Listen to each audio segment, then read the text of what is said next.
I don't know about you, but I feel like the social pressure of youth and the professional pressure of young adulthood squeeze the passion out of us. We are taught that the only reason to do something is that we will somehow be rewarded for it in the future. And this transactional nature of the world inevitably crushes us, leaving us feeling lost or stuck. Everything comes with sacrifices. And if you don't look into your inner world, you tend to orientate your life around, well, the outer world and what people do. And then you try to implement those things into your life and build a value structure based on other people's lives. Everything comes with some cost. You have to be aware of that because there are no solutions, there are simply trade-offs, okay? And nothing is pleasant or uplifting all the time. So the question is, what struggle or sacrifice are you willing to endure and why? Ultimately, our ability to stick to something we care about determines whether we can handle the rough times and withstand the bad days. Be willing to endure embarrassment. Like feeling stupid is part of the path to achieving something that is worthwhile and important, something meaningful. And the more a significant life decision scares you, the more likely it is that you actually need to make it. Life is a game, and from 0 to 25 in years, it's pretty well thought out. You level up every year, there are regular milestones along the way from toddlerhood through school to entering the workforce. You constantly feel like you're making progress and have reflective milestones. After 25, however, it's a terribly designed video game. And if you don't have the chance to design your own video game, for the 25 plus, the only milestones life offers are funerals of your loved ones, followed by your own funeral. I know that's a pretty harsh outlook on it, but this lack of milestones is one of the reasons why those over 25 complain that time passes faster with age. All days blur together like a book without chapters. One day you wake up and you're 64 years old and no longer recognize your face in the mirror. You are playing a charade, you are playing a role, you are playing the role of a husband, the lover, the friend, the lawyer, whatever, you know. But you haven't looked at your soul because something drains on us every day throughout the week. Because the inevitable will come, sickness will come. And still, we don't recognize it as like something essential to life, you know. We should like take it, be aware of it, and then use it to improve every aspect of our lives, because holding ourselves to the highest standards is the most profound form of self-care, actually. And people always talk about self-care and then indulge in chips and Netflix. Like, that's a short-term view, you know. And you have to realize that with a certain age, you will want to explore even more. You want to get in touch with nature again. You want to leave all the routines behind that have drained you for so long. So why not start earlier and actually listen to what your heart and your mind and your gut desires, you know? Like, it's the Holy Trinity in that way, you know? What most people don't understand is that passion is the result of actions, not the cause of them. None of us truly know how we feel about an activity until we actually engage in it. We all have only 24 hours a day. And that brings us back to the important questions we all should ask ourselves. What can I do with my time that is important? What would I do even if I knew I would fail 100%? What would my tomorrow self want me to do today? When people feel they have no direction and no meaning in their lives, it's because they don't know what's important to them. They don't know what their values are. And if you don't know your values, then you're essentially adopting someone else's values and living someone else's priorities instead of your own. And this is a ticket to unhealthy relationships and, in some way, ultimate misery. The problem isn't a lack of passion for something. The problem is productivity. The problem is perception. The problem is acceptance. And the problem is, oh, that's just not a realistic opinion. Or mom and dad would kill me if I tried that. They say I should become a doctor. Or that's crazy, you can't buy a BMW with the money you make from that. The problem isn't passion, it's never passion, it's priorities.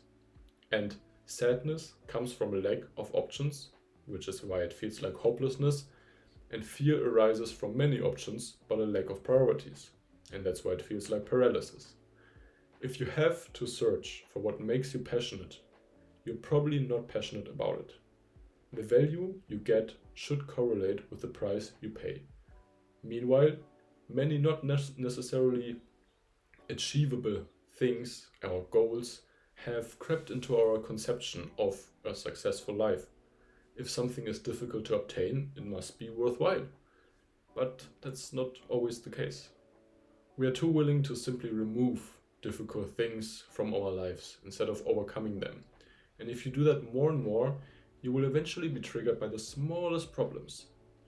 If you stare, I know this sounds super weird, but hear me out.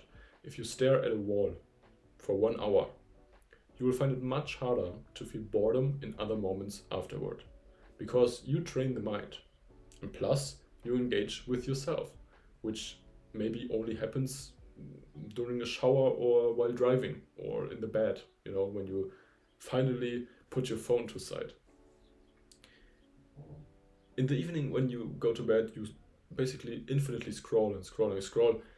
But once you put your phone away, you can't sleep. And suddenly you have the best ideas and considerations. Most people aren't just aware that there is no more time left to spend with ourselves. And that should be like the priority throughout your day, like getting to know yourself and having this feeling of purpose, purposefulness, that you should wake up and there should be something that drives you. And if that's not the case, maybe you should spend more time with yourself and actually figure something out, And a lot of people just justify their lives by this and want to shame you if you don't do the same. It's like this chemical dependency and coping with their dreary lives, basically. Like dopamine, you bite in chocolate, okay, and it's not the dopaminergic rush you get from the taste of it. You don't even really feel the taste, you don't experience the taste. It's more I want more of this, how can I get more?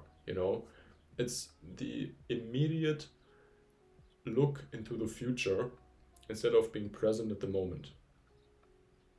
And something I've also recently discovered or gained new awareness about is cynicism as a defense mechanism for things that are exhausting or risky. Basically, you try to defend your ego, and that works best when you reject what can potentially reject you. All those who are optimistic and pursue goals live in delusions.